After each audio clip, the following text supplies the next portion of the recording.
ព័ត៌មានបន្ទាន់កម្ពុជាថៃបានចុះហត្ថលេខាលើសេចក្តីថ្លែងការណ៍រួមស្តីពីបទឈប់បាញ់ក្រោមកិច្ចព្រមព្រៀងកូឡាឡាំពួរ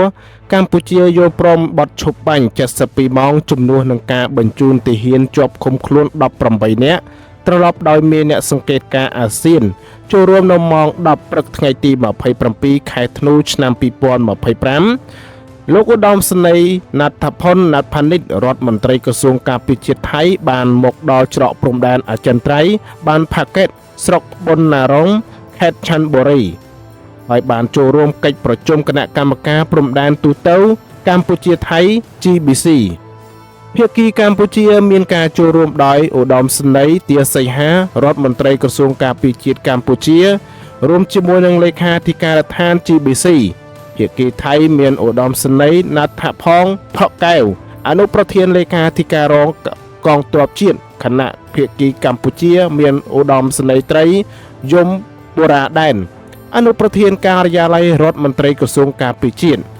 កិច្ចប្រជុំពីភាគីបានប្រព្រឹត្តទៅប្រហែល30នាទីបន្ទាប់ពីពិភាក្សាភាគីទាំងពីរបានចុះហត្ថលេខាលើសេចក្តីថ្លែងការណ៍រួមដែលមានន័យថាជាកិច្ចព្រមព្រៀងស្តីពីបទឈប់បាញ់និងកិច្ចសហប្រតិបត្តិការនាពេលអនាគតដោយអនុវត្តតាមកិច្ចព្រមព្រៀងកូឡាឡាំពួរដែលបានឯកភាពគ្នារវាងថៃនិងកម្ពុជាកាលពីថ្ងៃទី26ខែតុលាឆ្នាំ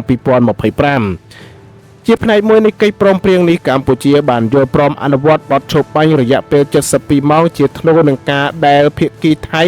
បញ្ជូនទាហានកម្ពុជាចំនួន18នាក់ដែលត្រូវបានជាប់ឃុំខ្លួនក្នុងស្ថានភាពជាអ្នកទោសសង្គ្រាមត្រឡប់មកវិញដោយដែលបានពិភាក្សារួចមកហើយនៅកម្រិតលេខាធិការដ្ឋានកិច្ចប្រជុំនេះត្រូវបានសង្កេតការដោយក្រុមអ្នកសង្កេតការអាស៊ានដឹកនាំដោយលោកឧត្តមសេនីយ៍ត្រីសាមសូលរីហាសាលប៊ីនមូសាអនុទូតយោធាម៉ាឡេស៊ីប្រចាំប្រទេសថៃនិងជាប្រធានបេសកកម្មសង្កេតការអាស៊ានប្រចាំប្រទេសថៃដែលបានចូលរួមដើម្បីតាមដានដំណើរការកិច្ចព្រមព្រៀងនេះ